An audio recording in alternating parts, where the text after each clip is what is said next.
कल्याण डोंबिवलीत भाजप आणि शिंदे गटाची युती होईल असं काही वाटत नाही आहे. पण आड्य महानगरपालिकेमध्ये महापौर ठाकरे गटाचा किंवा मनसेचा बसण्याचे चिन्ह 100% आम्ही आमच्यासाठी प्रयत्न करणार ना. आणि परिस्थिती चांगली आहे तिथे.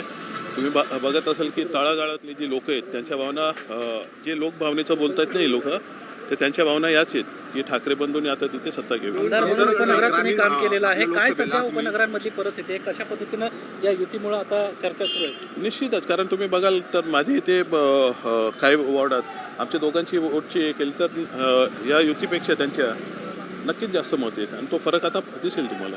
सर, भाजपमध्ये ठाकरे गटाचा काही फरक पडणार नाही, मात्र तुमच्या कल्याण ग्रामीणमध्ये राज ठाकरेंना सभा घ्यायला बोलवली होती आणि आता तेच लोक टीका करतात तुमच्यावरती.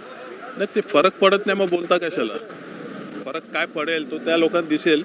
आजचा हा दिवस होऊन जाऊ दे, लगेचच काय घडामोडी होतील तुम्हाला फरक दिसेल लगेचच. 11 वर्षामध्ये आम्ही खूप कामं केली, मुंबईचे 25 वर्ष सत्ता होती, तुम्ही काय केलं?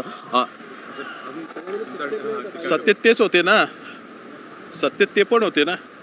जबाबदारी कोणी झटकू शकत नाहीये. सत्ता राजकारण विशेषतः मुंबईच्या सत्तेत भाजपही सतत होती. आता कल्याण डोंबिवली असेल किंवा ठाणे असेल, तुमची ताकद यावेळी दिसणार आहे का? नक्कीच दिसणार. आम्ही तर आमची चाचपणी पण केली. बऱ्याचशा वॉर्डात आमची एकत्रित मतं निश्चितच विजयाजवळ घेऊन जाणार आहेत आणि तो तुम्हाला दिसेल.